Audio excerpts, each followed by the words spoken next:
Salut à tous, je suis très heureux de vous accueillir pour cette toute nouvelle vidéo. Ça y est, c'est le début de l'été, le retour des beaux jours. Je vous propose de lâcher la manette et de profiter de l'intersaison comme les pros pour travailler sur vos fondamentaux. Et on commence aujourd'hui avec le tir. On va décortiquer ensemble la mécanique de tir, quels sont les gestes à adopter pour avoir le tir le plus pur possible et à terme augmenter votre efficacité. Vous verrez que ça passe par plein de choses, les appuis, l'alignement du coude, l'équilibre de votre corps, il y a plein de choses à surveiller, la rotation du ballon. On va décortiquer tout ça dans cette vidéo hors série spéciale fondamentaux de tir. Allez, c'est parti. Alors la première chose très importante dans votre mécanique de tir, dans vos gestes de tir, ce sont les appuis. Les appuis sont primordiaux. Si vous n'avez pas de bons appuis, vous ne serez pas bien équilibré, vous ne parviendrez pas à bien tirer. Donc la première chose à surveiller, la première chose sur laquelle il faut s'appliquer, ce sont vos appuis pour être bien équilibré. Quand vous êtes en position de tir, vos deux pieds sont écartés à peu près au niveau de la largeur des épaules. On n'est pas trop écarté pour ne pas perdre en explosivité, être trop éparpillé si vous voulez sur vos appuis. On n'est pas non plus trop resserré pour éviter d'être déséquilibré, de perdre l'équilibre. On a les appuis largeur des épaules, orientés vers le cercle, vos deux pieds sont parallèles, orientés vers le cercle. Si vous le souhaitez, vous pouvez un tout petit peu avancer le pied de votre main forte, donc le pied du même côté que la main qui va tirer pour avoir cet équilibre de l'avant vers l'arrière, éviter de trop partir en avant ou trop partir en arrière. Si vous avancez un tout petit peu votre appui, vous pouvez corriger ça, mais voilà quelle est la bonne position pour tirer. Donc je vous le rappelle, largeur des épaules, les pieds parallèles, orientés vers le cercle, c'est la bonne base qu'il va falloir trouver à chaque fois que vous voulez tenter un tir pour être bien équilibré et forcément pour pouvoir vous appuyer. Ok, maintenant que vous êtes bien équilibré, que vous avez de bons appuis, on va s'intéresser aux gestes de tir. Vous allez voir que c'est une mécanique assez complexe, beaucoup d'étapes qu'il faut respecter, sur lesquelles il faut se concentrer pour épurer son geste, gommer tous les défauts. Premier temps, on vient saisir le ballon, on vient fléchir les jambes. Deuxième temps, on vient placer la main forte, la main qui va tirer sous le ballon. Le coude vient se placer sous le ballon. C'est une étape très importante. Il faut que vous ayez le coude sous le ballon, l'avant-bras aligné avec le reste du corps, parallèle avec le reste du corps. Ça c'est très important. Il ne faut pas que vous ayez le coude qui part sur le côté ni qui soit trop à l'intérieur. Il ne faut pas non plus que vous soyez comme ça à lever le ballon à deux mains. C'est vraiment, on vient saisir le ballon, on vient placer la main sous le ballon, le coude sous le ballon, aligné avec le reste du corps. Ensuite, dans un mouvement où on va détendre les jambes, on vient lever le ballon au-dessus de la tête. La pliure du coude, doit être au niveau de votre regard. C'est comme ça que vous allez juger à quelle hauteur vous devez placer votre ballon. Vous ne devez pas tirer avec le ballon en face de la tête, ni sur le côté, ni trop haut comme ça. Vous devez vraiment avoir la pliure du coude au niveau du regard. Ensuite, c'est un tir à une main. On tire toujours à une main, donc la main faible vient se désengager. Elle est juste là pour accompagner votre ballon au-dessus de la tête, éventuellement corriger s'il y a un défenseur ou si vous voulez faire des feintes pour éviter que vous perdiez la balle. Mais quand vous allez finaliser votre tir, la main faible se désengage. Saisie du ballon, le coude en dessous, bien aligné sur le corps, on vient placer la balle au-dessus de la tête et dans l'extension des jambes, on vient finir le geste. Là, la main faible se désengage et on finit par tirer comme ça à une main. La main faible, justement, vos doigts de votre main faible doivent rester pointés vers le ciel. Alors là, il va falloir faire pas tout à fait ce que je fais quand je tire. J'ai pris une mauvaise habitude depuis tout petit, j'ai tendance à avoir les doigts de ma main faible qui pointent vers le cercle. C'est pas une bonne chose, il faut que les doigts de votre main faible pointent vers le ciel. Pourquoi? C'est pour éviter que vous ayez cette tendance à accompagner trop votre geste de tir avec votre main faible et que vos doigts viennent s'intégrer dans le tir, viennent perturber votre mécanique de tir. Votre main faible, elle doit être complètement absente du dernier mouvement où vous tirez. Donc pour récapituler, saisie du ballon, le coude vient sous la balle, élévation, pliure du coude au niveau du regard, et là on accompagne jusqu'au début du geste de tir, et ensuite la main faible se désengage, les doigts pointent vers le ciel, et on finit à une main.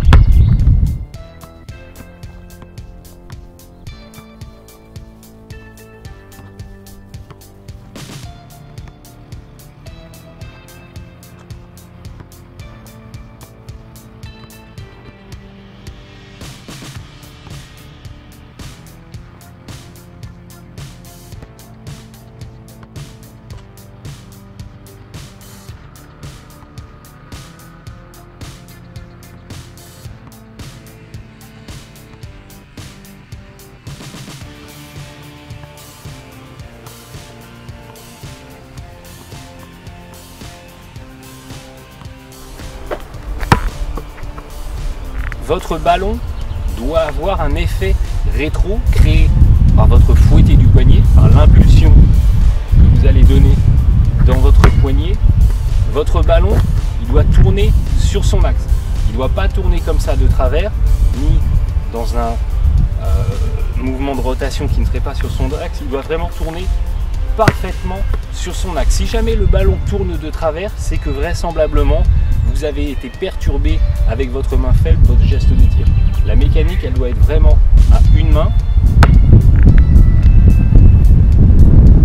avec un fouetté du poignet qui est relativement fort, qui permet à votre balle de partir à peu près à 60 degrés, de s'élever avant de retomber dans le cercle.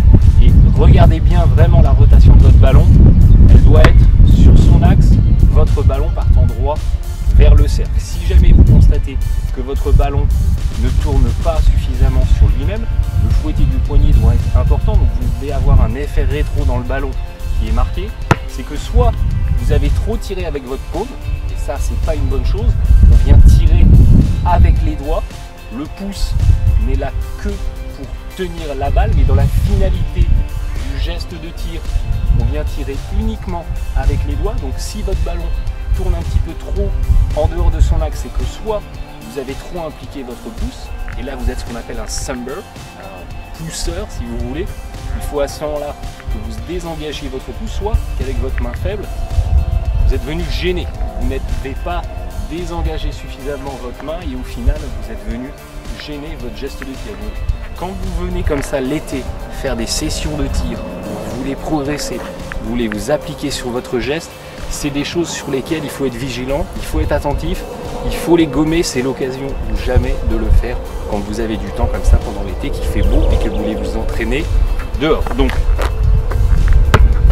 fléchissement des jambes, on vient saisir le ballon, la main de tir vient sous le ballon, le coude sous le ballon aligné avec cet ensemble, l'avant-bras dans l'axe du corps, élévation, fléchissement, et là on finit le geste. Je le fais vraiment tout doucement. On vient finir le geste, la main faible et désengagée, les doigts pointent vers le ciel, et là vous avez le fouetté du poignet. On ne tire qu'avec ses doigts.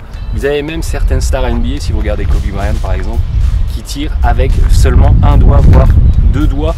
Tout leur geste de tir, toute la force qu'ils donnent dans le ballon vient de là. Alors vous me direz, pourquoi être aussi exigeant, aussi rigoureux avec votre mécanique de tir? Ce qui compte après tout, c'est de mettre le panier, peu importe comment on tire, peu importe le geste, ce qui compte c'est que ça rentre. C'est pas faux.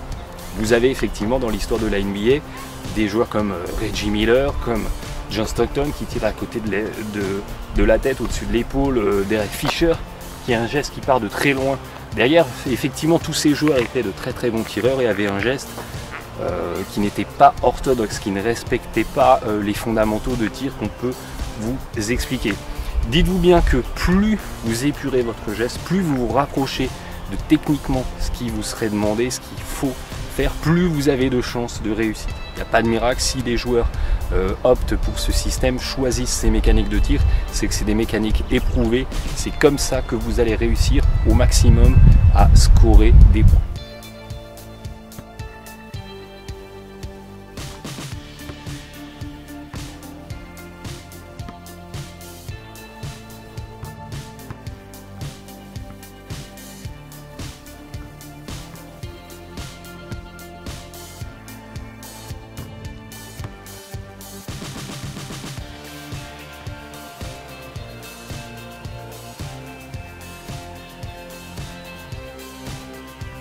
Pourquoi c'est important d'avoir un effet rétro marqué dans votre geste de tir? Pourquoi on fait ce fouillis du poignet? Pourquoi le ballon doit tourner comme ça fort sur son axe?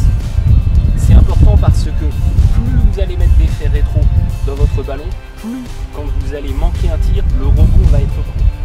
Quand vous avez un fouillis du poignet très marqué, si jamais la balle, malheureusement pour vous, ne rentre pas dans le cercle et qu'elle vient buter sur le fer, créer un rebond, ça va être un rebond court.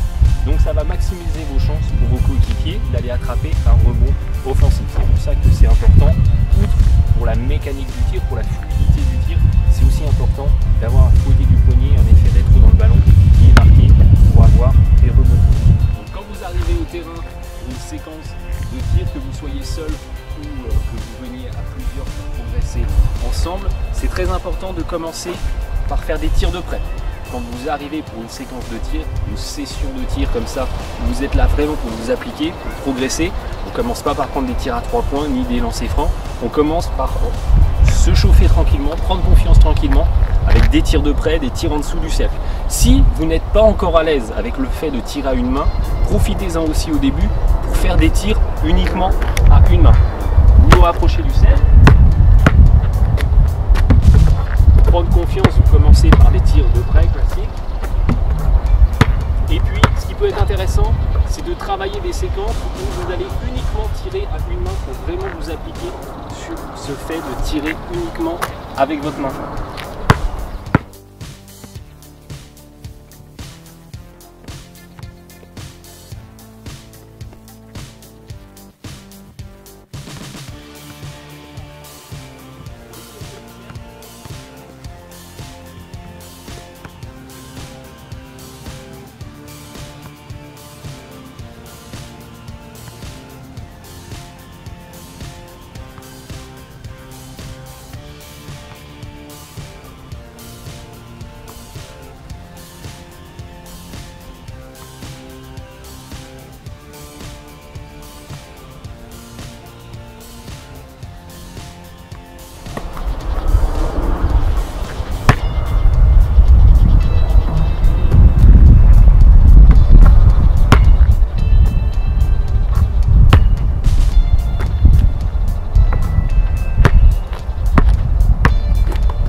Une fois que vous avez commencé à chauffer, que vous êtes à l'aise, vous commencez progressivement à vous écarter, à vous reculer et à prendre des tirs à 3-4 mètres jusqu'à après, au bout d'une dizaine de minutes, commencer à prendre des tirs plus loin, des tirs de champ et après des tirs à 3.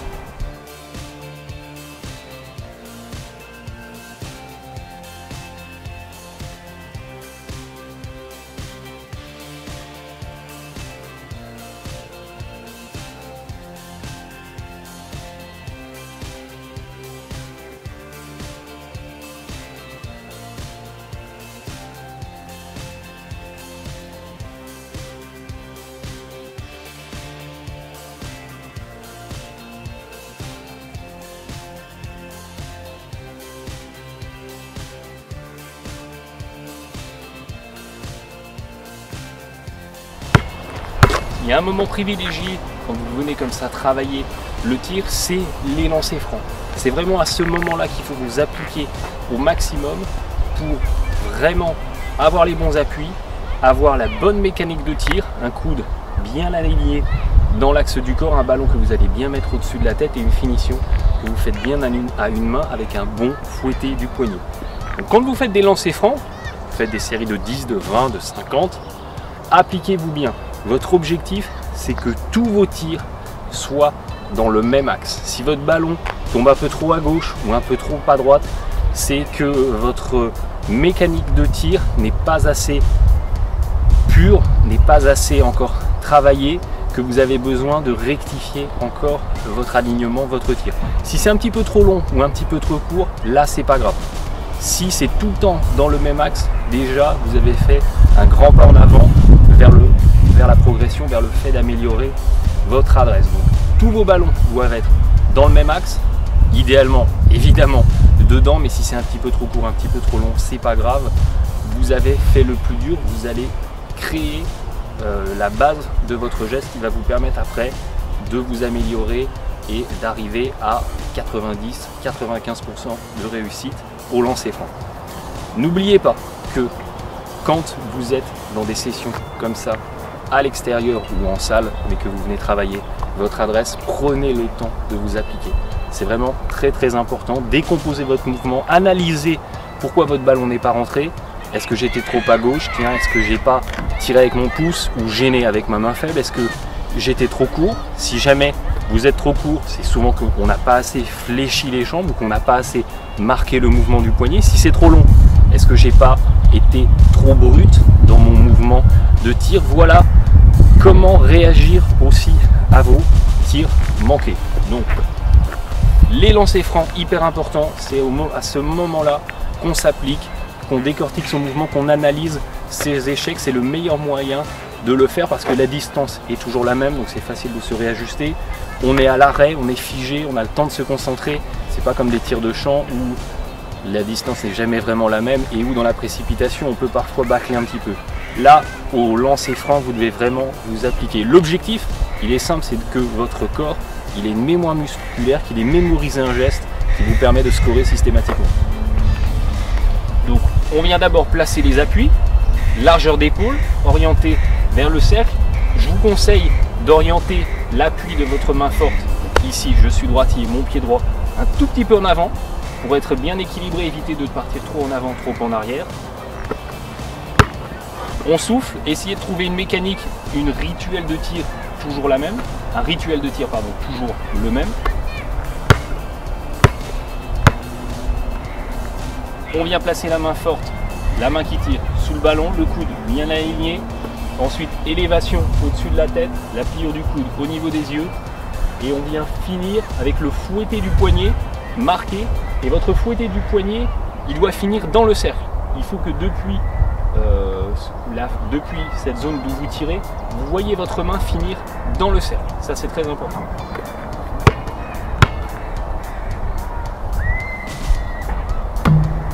Un peu trop court, c'est pas grave, c'était dans l'axe. Un peu trop court, c'est que je n'ai pas assez fléchi les jambes, que je n'ai pas assez donné d'impulsion et peut-être que mon fouetté du poignet était trop faible.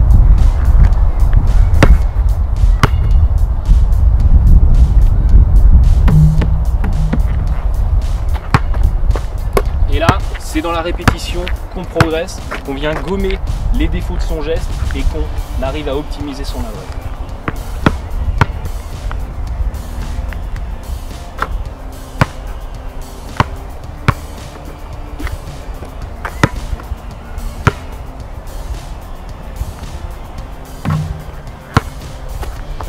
L'objectif, c'est vraiment de trouver ce geste qui vous permet de marquer à chaque fois et de réussir à le réutiliser, le réexploiter à chacun de vos lancers.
comme je vous le disais, hein, ne faites pas ce que je fais dans mon geste de tir. Vous voyez que ma main faible a les doigts orientés vers le cercle. Mauvaise habitude que j'ai pris depuis tout petit. Il faut les orienter vers le ciel.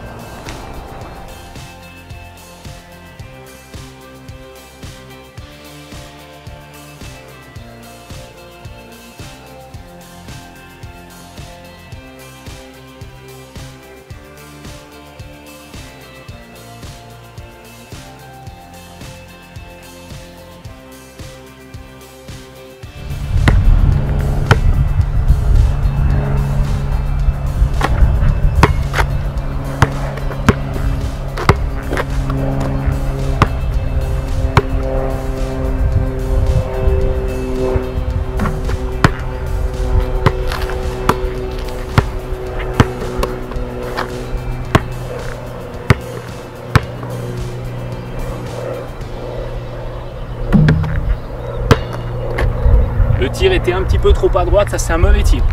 Typiquement le genre de tir qu'il faut gommer de votre répertoire quand vous faites des sessions comme ça.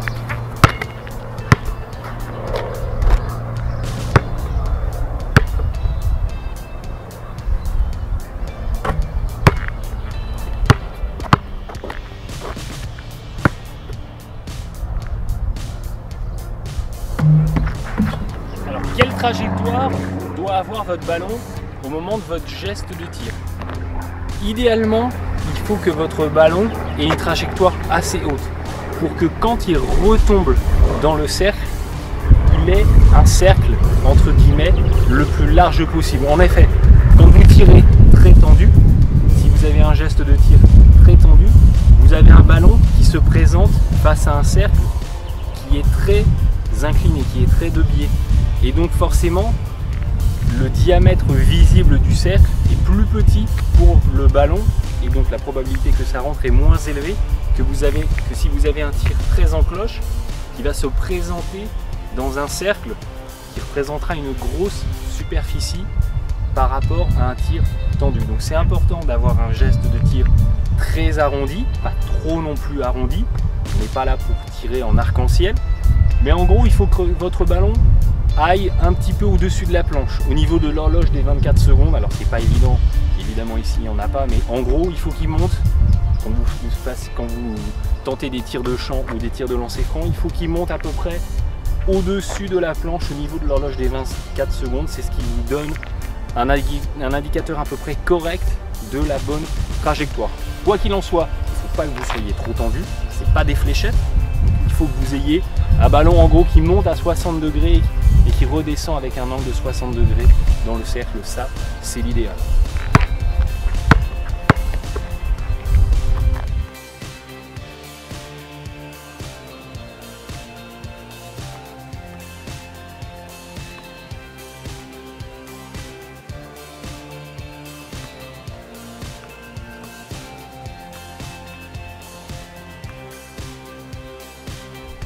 Vraiment, j'insiste sur ce point, mais si vous voulez progresser dans vos fondamentaux de tir, dans votre geste de tir, si vous voulez épurer votre geste, c'est vraiment très important de vous appliquer.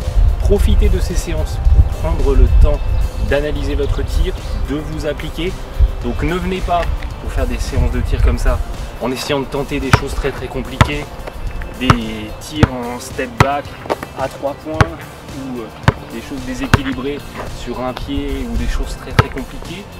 On se concentre sur les bases, sur les fondamentaux, et une fois que vous avez gagné en assurance, que vous maîtrisez les bases, vous tentez des choses plus compliquées. Dans ces séances de tir, deux techniques. Soit vous allez tirer en sortie de dribble sur votre propre dribble. À ce moment-là, utilisez un arrêt simultané, un hop step avec les deux appuis qui se posent en même temps au sol.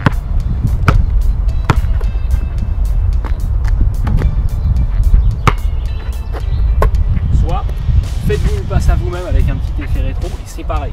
Imposez-vous de vous arrêter en arrêt simultané.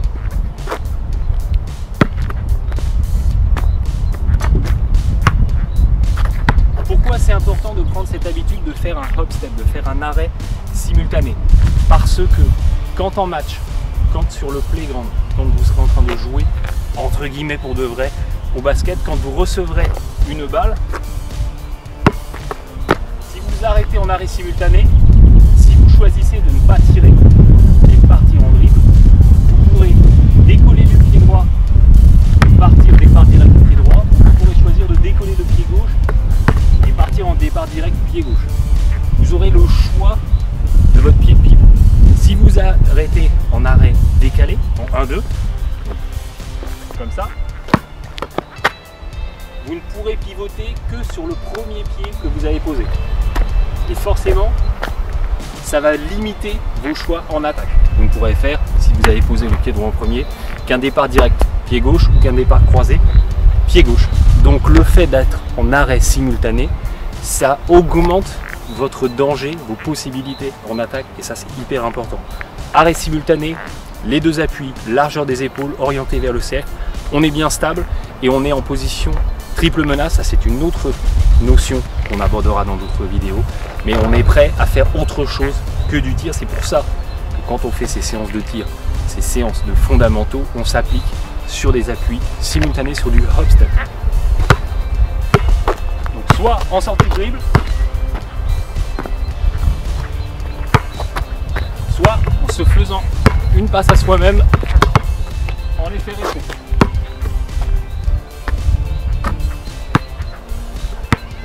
Et c'est comme ça que vous prendrez de bonnes habitudes.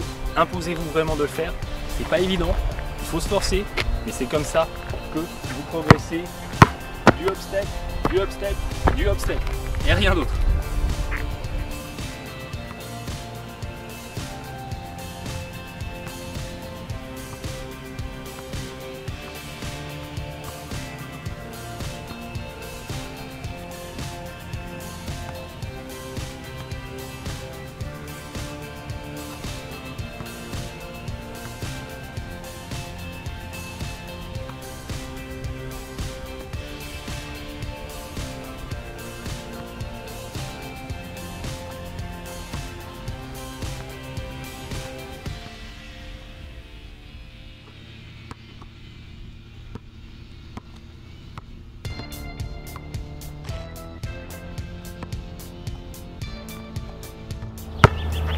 Chose qui peut être très intéressante à maîtriser dans vos séances de tir, c'est le tir avec la planche.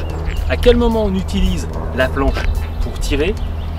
Dès lors qu'on est dans un angle compris entre 45 degrés et on va dire 60-70 degrés par rapport au cercle. Donc globalement, sur des tirs à mi-distance, entre un angle de 45 degrés et un angle de 60 à 70 degrés. C'est à ce moment-là que vous serez le plus efficace dans les tirs avec la planche. Quand on tire avec la planche, on va viser le point supérieur du carré au-dessus du cercle. Et en visant ce coin, comme au billard si vous voulez, ça va ricocher et aller dans le cercle. Idem quand vous utilisez la planche dans des tirs de jeu.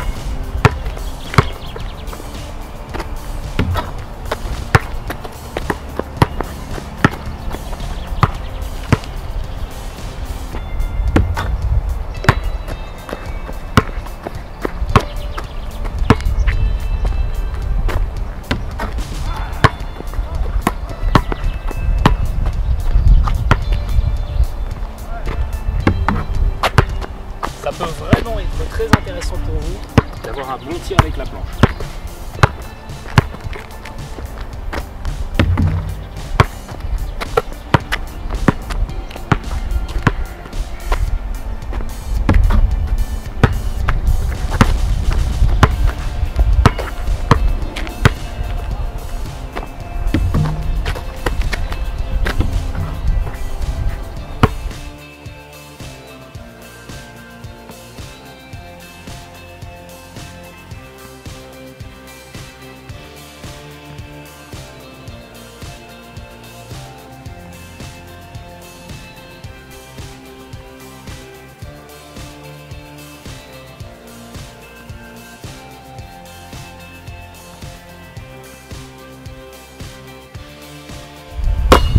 C'est la fin de cette vidéo consacrée aux fondamentaux de tir dans le basket. Profitez bien de l'été pour laisser tomber la manette, jouer au vrai basket dehors. Vous améliorer sur votre mécanique de tir, sur vos fondamentaux.